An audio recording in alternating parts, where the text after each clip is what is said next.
Batonette. To make the batonette, first section already peeled vegetable into 2-inch sections. Next, square off the vegetables so that the sides are straight and flat-ended.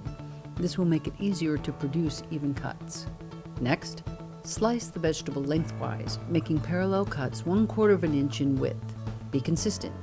Let your guiding hand and the knife work together. Then take the slices and make another series of 1/4 inch cuts. Take your time to position the knife first, then make your cut.